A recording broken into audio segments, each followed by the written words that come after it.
If you joined us last week, you know that I had the unique opportunity to speak with Johnnie Crean and Emily Vogler, the children of John and Donna Crean. And if you missed it, I'm going to link that episode below so you don't miss a thing.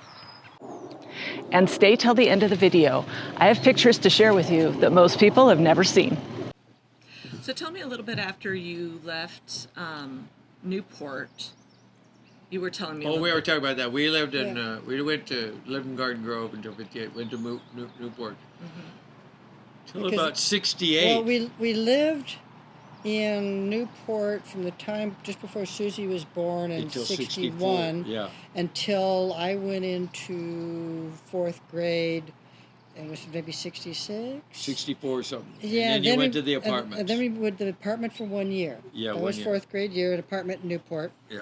And I'm not sure why, but we lived in an apartment in Newport. And then He bought the ranch in 68. No, then when he moved to 67. Riverside. No, then we moved to Riverside. Oh, that's right, for 1 year. We moved or to two. Riverside, and we were in Yeah. Riverside for 4th, 5th, and most of 6th grade. Yeah. Because Dad got tired of commuting. Yeah. Just the 91. It switched over from Santa Ana Canyon Road to the Interstate 91. The constant construction, the accidents, the commute just got unfeasible.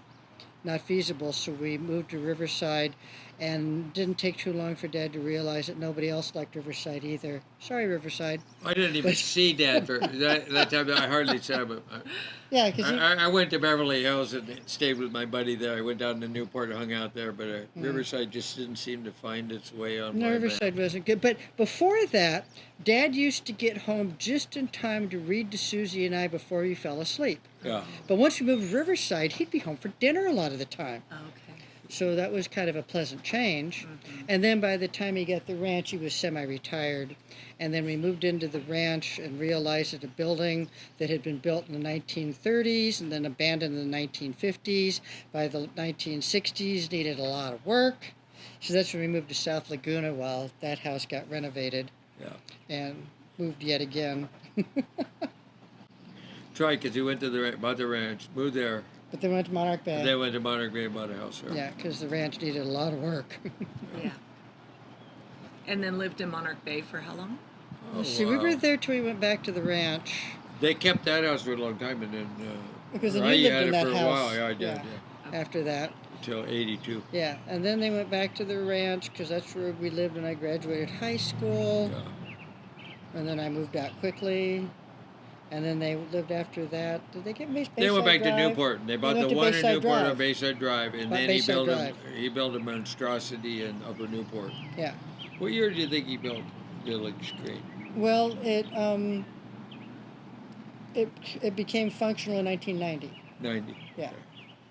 And then there was a brief time there they lived in Beverly Hills too, right? 1 year. Mostly Just because he 1 wanted year. to build a house. Yeah. Okay. He wanted to carve a house out of oak and decided to not overbuild the neighborhood. Beverly Hills would be a good place to make a custom, house like that. Oh, okay. So he built the garage, and then he put basically the motorhome or mobile home floor plan on top of the four-car Yeah. garage and lived in that while he built the Beverly Hills house.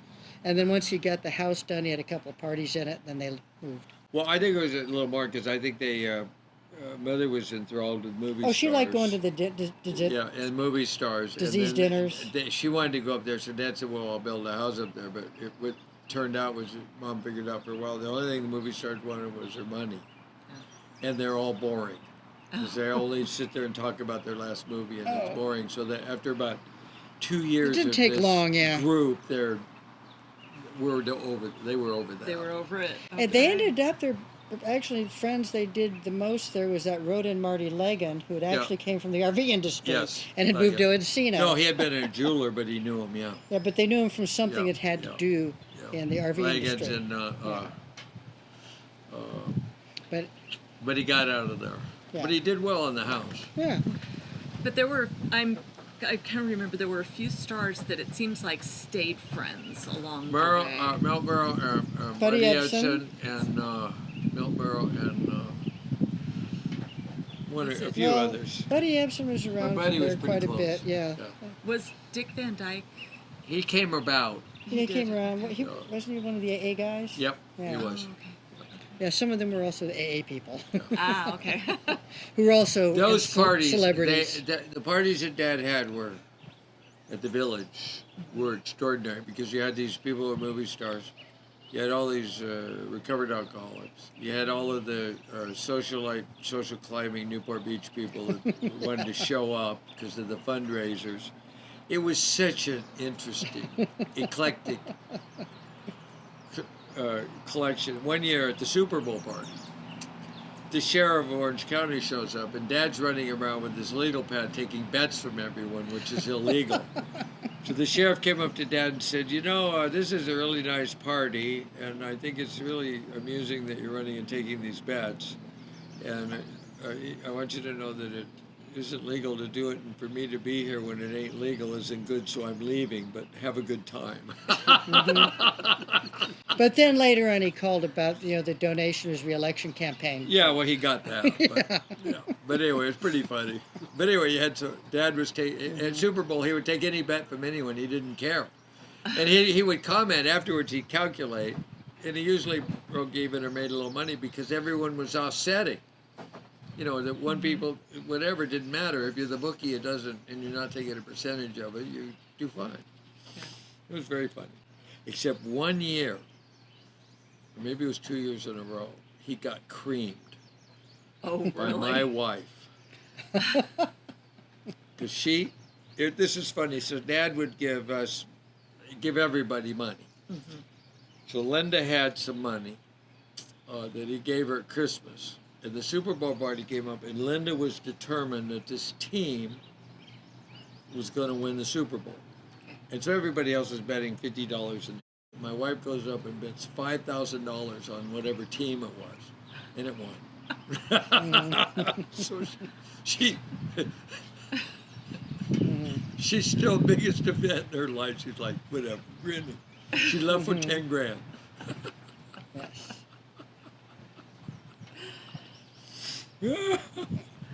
So they were. She might have done it 2 years in a row. You have to ask her. She's here. Okay. They were in Newport for about 20 years then, is that right? Oh, from 90 to when he died. Yeah. So that'd be 17, and then on Bayside for 5, and then 8. And then how long were they on the peninsula? Yeah, they were on the peninsula for 8 or 10. They were in Newport 10 Beach then, for a long 20, time. almost 30 years. Because Dad always had a boat and went fishing. Always had a boat. Always had a boat to go fishing. So he was always there. And he had a boat or a yacht? Did he fish off just the boat? I don't think he knew the difference between a boat and a yacht. They were all boats suitable for fishing. They were all boats. Okay. They're all boats. One suitable. was 125 feet. That one mostly, he mostly bought that because Mom wanted a yacht. No, Dad's idea was that he could buy a boat. He bought it in Florida and he was going to bring it around. No, he bought one in Florida. He brought it around, but he didn't. It was a piece of crap. Yeah. So then he went up and bought the Sovereign. Oh yeah, he went to get one in Canada. And he got it in Canada. But Dad's idea was he was trying to buy a fishing boat big enough so my mother would go with him when he went fishing. But they would never build a boat big enough to make my mother want to go on a boat to go fishing. No. It wasn't the size of the boat. Mom didn't swim. Mom didn't like water. Mom didn't like boats. And so she would go out in the boat for a day, maybe over to Catalina. Yeah. But Mom's idea of, a good time was not being on a boat for a week or 10 days. No. Yeah. My mother's idea was to get in her.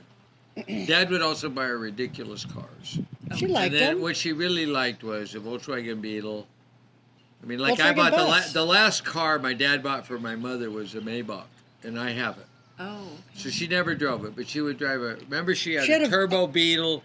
She had a convertible Saab. Oh, she had all kinds of stuff, and she Yeah. mostly drove a Volkswagen bus because Yeah. it was really, when she had kids and then grandkids, Yeah. it was easy to pile everybody in Yeah. the Volkswagen bus to go to Disneyland or Yeah. wherever. And she wanted to put the. Then they groceries finally and came stuff. out with them with power steering. Yeah. Because the older ones didn't have power steering, so Mom was getting to have a hard time, in parking lots without the power steering. And then the power steering ones came out. Ooh, she was loved very, that one. very practical and didn't really have any interest in. Or when Dad bought her the Lamborghini. That was and funny. We got in the Lamborghini to go between Newport and River, anyhow, somewhere to somewhere else, and it needed gas. So Mom pulls into a gas station, and it's just me and Mom and Susie. And a gas station dude comes up, because they used to do that in the olden days, looking for where you put the gas in. And Mom was like, she gets out and she looks, and all these people start to come around, and they're looking and poking and trying to figure out where to put the gas in. And Mom starts to giggle. As Mom would get hysterical, she thought that was ridiculously funny. Yeah, and she was finally like, maybe if you just pour some on the top, it'll work its way in. And they finally found that this vent thing on the side that looked like it was for vent for the engine flipped open, and you put the gas in there. But it was half of the people in wherever road that was were over poking at this car trying to figure out where the gas went in. So off we went. So your dad liked to fish. What did your mom like to do? Play bridge. Shop. Play bridge, shop, play bridge. Okay. Shop, watch soap operas. Oh, Watch really? soap operas. Shop. Shop. Clean. Oh, clean. Oh, yeah. She was a psycho cleaner. When I was she a kid, she ironed sheets. iron sheets. We had Cleaned the iron bathrooms sheets. every day. She liked to clean. The house was immaculate. Immaculate. Yeah. You didn't. If you left like a package of gum No. sitting out, just kiss it goodbye. No. It'll be thrown out in a heartbeat. Everything in its place. Dad was like that too. So you just didn't leave anything sitting out. Yeah, so like when, all the other moms, a kid would fall down, mother would run over and go, oh, you're okay. My mother would go, don't bleed on the carpet. And if you're outside and fell down and hurt yourself, you get to the house. Don't bleed on the carpet. Yeah, you get to the house and come in and say, well, I just fell out of the tree. And my mother would look at me and go, show me blood. And if you had no blood, she'd say, you're fine, go play.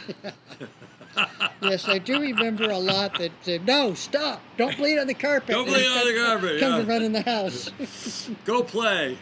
Yeah. Mm-hmm. Pretty funny. Mm-hmm. So the house is perfect. We played outside.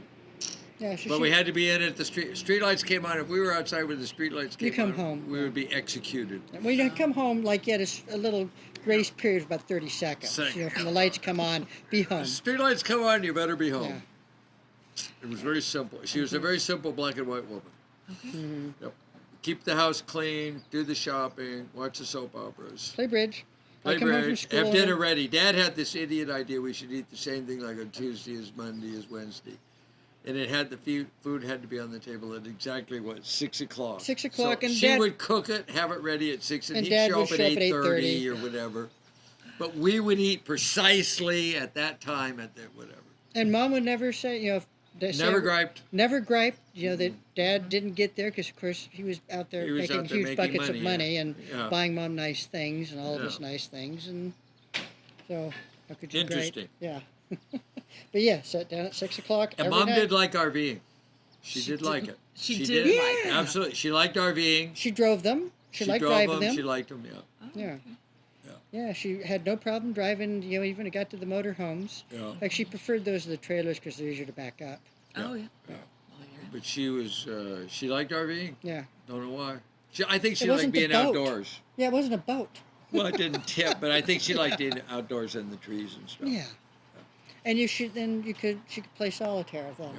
We did these trips. See, we would leave Southern Cal, go up 5 to Fresno or somewhere, and then cut across to get back out 395 or go through the June Lake Loop or whatever it was down to Mammoth and stuff and fish in June Lake Loop and then go up 395 through Reno and then cut across from Reno and go across by Davis Lake somewhere through California or Eureka and I'll go up that way. Yeah, and there'd then always cut be some over kind to of here. trout fishing thing involved. Okay. Yeah, and then we come by here, and then we go up to the Lewis River, which is up a little bit and We go up fish. into Canada, up to Banff, Yeah, all these and places. through Calgary, All and over. all of that Every year. associated with mosquitoes. Yeah, every year Oh, we do a camping Do a run trip of somewhere. somewhere. And be a caravan because Mom and Dad would have their motorhome, and I'd have my pickup truck with a fifth wheel.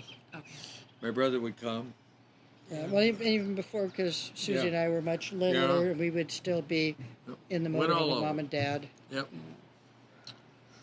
A lot of RVing. Mom Yeah. liked RVing. Well, thank you guys so much for spending time with me talking about that. I learned a ton about history, so that was really Yeah, it's great. pretty funny. It's Because we still RV. yeah. He's got a motorhome. I got a travel trailer. The thing about the RVs but the reality is if Fleetwood really dominated RVs for 20 or 25 years, was, let's see, mid-64 on, anyway. But Dad got into it, back door. But by applying what he had learned in building trailers to RVs, it made it to where it worked well. And the fact he was close to the units, so they were designed well, and they were designed for lower price units. And he would That's try why stuff. they had the big, try stuff, yeah. Like, he bought a truck camper one time. Yes. Because truck campers are very popular. He bought a truck camper, and we did, I think, maybe the third trip in a truck camper before Dad decided he didn't like truck campers. They were stupid. That there was a niche for them, but it wasn't anything that he could relate to. Right. Because it was just... I did it was one me, trip Mom, with him, too. Yeah, Susie, me and Mom and Susie, and trying to deal with, the truck camper, limited amount of space and water and stuff. Yeah. Because we didn't even go far. We lived in Riverside, and sometimes we just get as far as Hemet. Yeah. We're out somewhere barely into the desert, and realize that between the small amount of water, the tiny bit of food you could carry, it's not a good, really family travel thing. Right. And that what You should happened have there, a trailer behind your pickup truck, not some little box sitting on top. Yes. what happened was in RVs too, Dad dominated the market for people who were buying a travel trailer to use for weekending or whatever. But the other competitors in RVs were the ones building the low-cost portable housing, because that stuff was more specialized to people who wanted more this and that. But Dad really did the bottom. And then when the motorhome thing got going, he did both. I mean, he had bounders, which were for retired low-cost housing, portable housing, and then they had the other stuff, which for weekends, and that was kind of... Well, he also bought one of those Volkswagen Westphalias, where they took the Volkswagen bus and put the thing that would pop up and build a camper thing into it. We had one of those. Yeah, he bought one of those, and I remember we did a trip to Death Valley with it, and maybe one or two other trips, and Dad decided again that was also kind of a niche. Well, also there was money-wise, because the people that built the van got most of the money, and the conversion was very inefficient and made it very expensive, and he didn't get much out. So he didn't see where there was any margin for him doing it. Yeah, he didn't get that much bang for your buck to try to pack that much crap in a little van. It didn't make sense. Yeah. And now it's a thing. Well, they're not showing, but they're so bigger expensive, vans. nobody You buys see, it. a Volkswagen bus is a lot smaller than those Sprinter vans. Yeah. Yes, that's The true. Sprinter vans are a lot bigger, they're wider, they're taller. Yeah. Because the Volkswagen bus needed that pop-up thing to stand up in it. Yes. The Sprinter vans, because that's what we have in Europe, Dan can walk around in it without the pop-up thing. That's just how high the van is. Oh. And he's 6'2".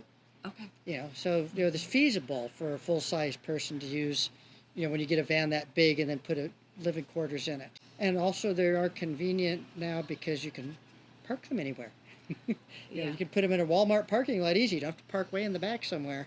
True. Yeah, you could just drive around. Yeah.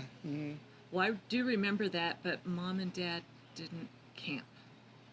Ever, hardly ever. If we camped, it was on the ground under the stars. That was Dad's idea of camping. No tent. That would have been Mom's idea of hell. I don't think she would have slept outside on the ground. I think she would have said that at some point. Because she was she put up with stuff like racing down Baja and she did some crazy stuff because Dad, let's get in a dune buggy and go on the Mexican 1000 and race from Baja, Tijuana to La Paz and she sleep on the ground for that? She must have. No, they must have drove straight. No, they drove, but I never kept. What I she can't would not figure sleep out. on the ground. What I can't figure out is it took them a while. I can't figure out where Mom peed. Mother would no more go around behind a tree and pee on the ground. I think after there were no bathrooms for 900 miles. I think there isn't any way she did the whole thing. After her trip to Europe, Yeah. she realized that because when we first the first You weren't trip to there Europe, when the first time we went. Oh, the first trip to Europe I was because I remember I went with her into the bathroom because I When she being a girl- started laughing hysterically, Yeah, she laughed we were in hysterically Italy, and because she's we walk into the.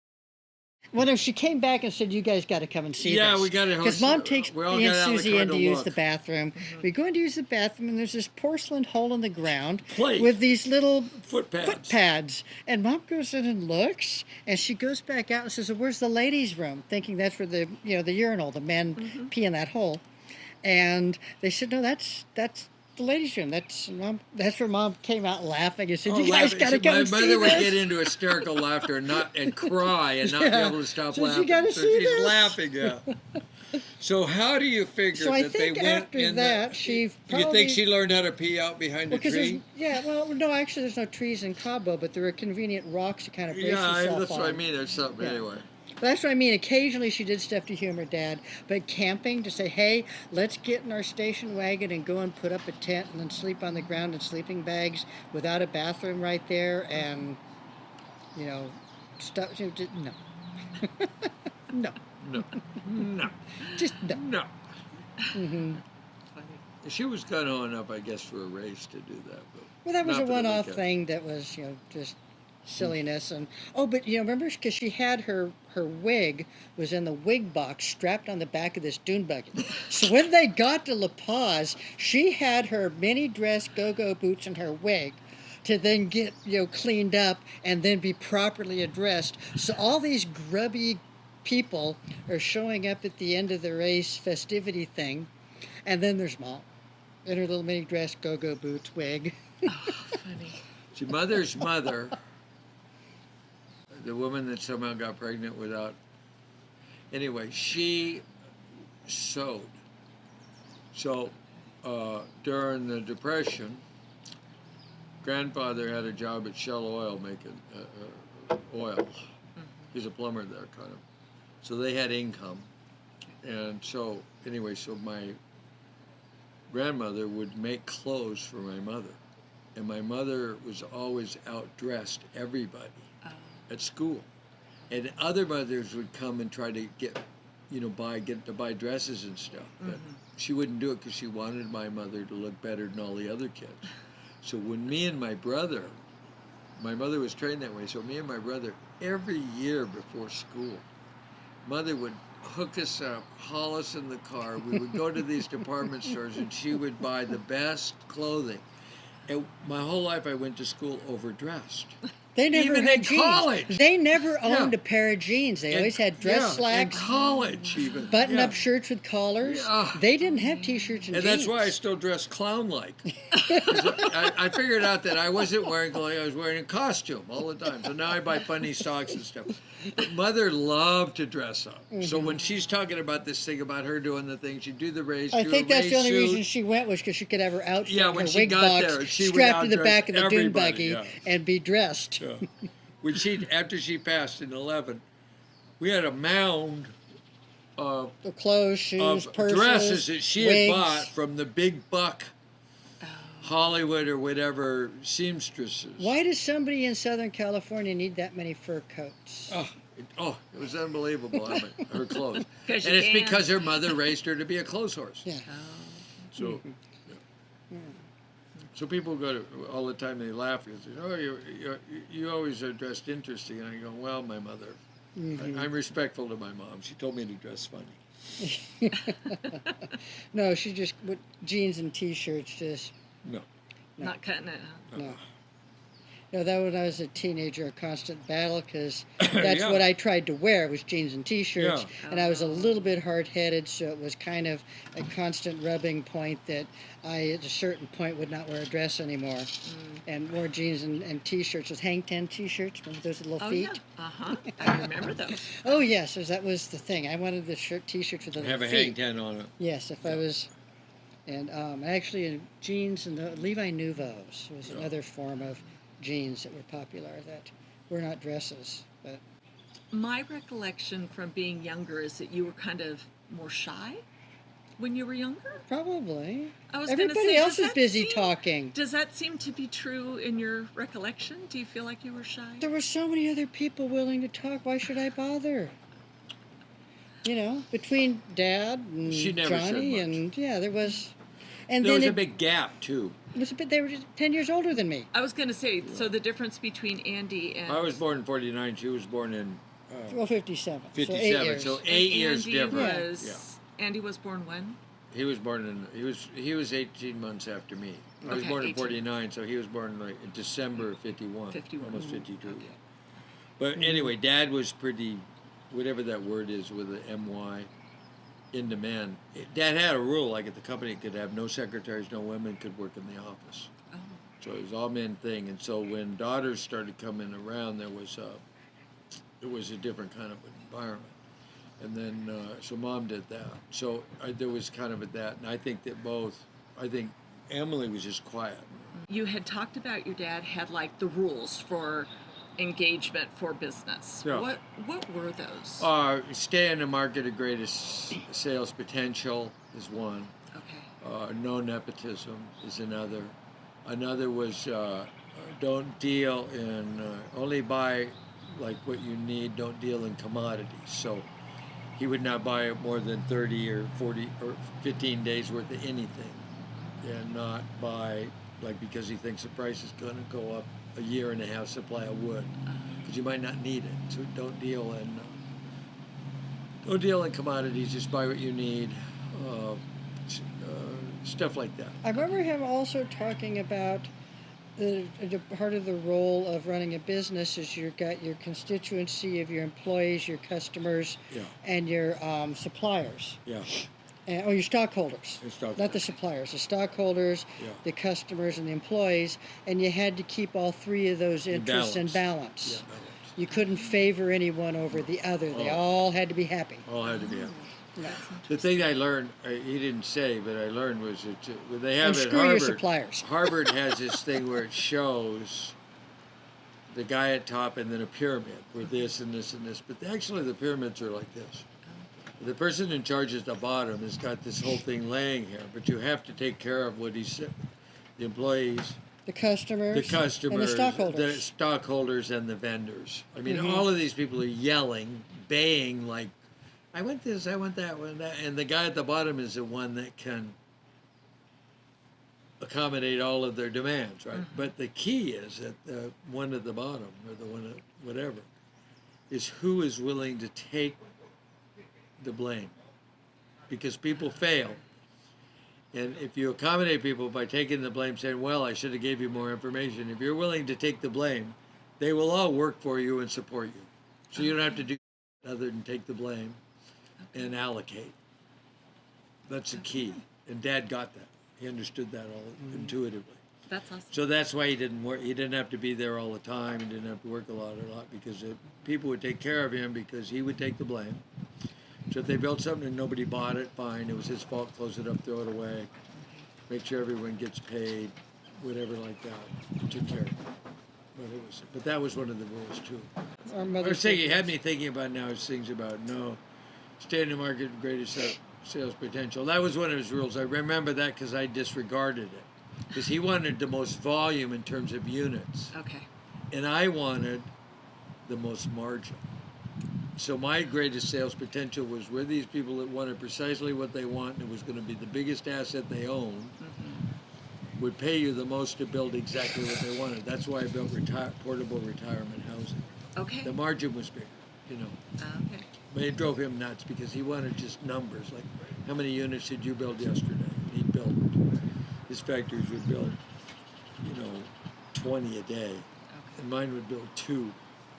But my 2 paid because people wanted precisely certain things, lower volume, little niche. Yeah.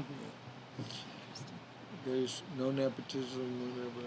Well, a lot of it was they have to think about that where you wanted to have the control in he had little factories. Instead, his factories usually had 50. There were 40,000 square feet, and there were about 50 employees because he thought there were more people that could run a smaller factory. And they could specialize. You'd make the factory just to make a certain one. And when you get to a 200,000 square foot factory with, say, 400 employees, you would have to be building more products. And he would rather have the very specialized small ones. So he limited the size. So There's a rule about that. was it like this is only building Prowler or only Yes, building? this is only built. Well, they end up. Yeah, when he started, they would only build Prowler. They would only build Terry's. They would only Terry's. build Pairs. Okay. Later, they fixed it. That's why Dad bailed. What They're if they- making one factory that built everything, and then they ended up making no money again. Well, one of the things he said that actually you did do was he said you find a market and you fill it. And you fill it. And that's what Johnny did with his trailers. Yeah, He fill found it. that niche market and he filled filled it quite well. Also, and then you sell a good product for good price. Good price, yeah. So Johnny had a really good product, so you get a really good price. Yeah. Interesting, because he had the thing, everyone else would be touting, even the public companies, when he was a big Fortune 500 company. they would tout their margin. And Dad's thing was his margin was always the lowest because he thought the person that was the best value would be the last one laid off. Okay. So he insulated himself from the cyclic part of RVs and manufactured housing by always having the lowest margin and being the most efficient, but when it slowed down, he didn't slow down as much.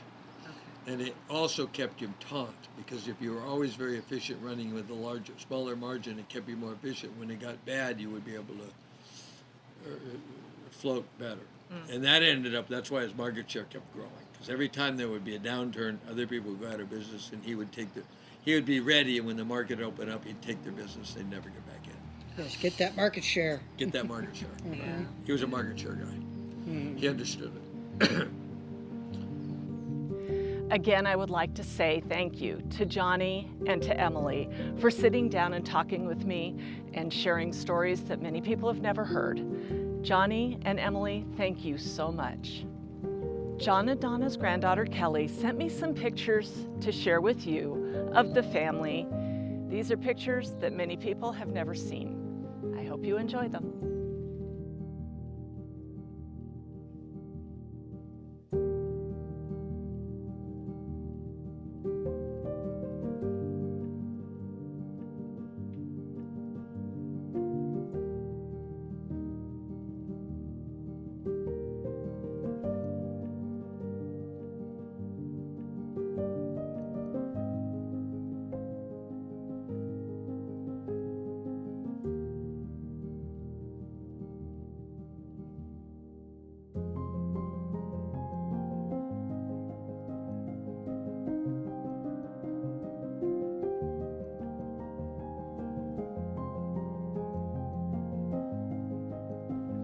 I made this video as a memory to John, Donna, and Andy. John, Donna, Andy, your family loves you so much, and you are so missed.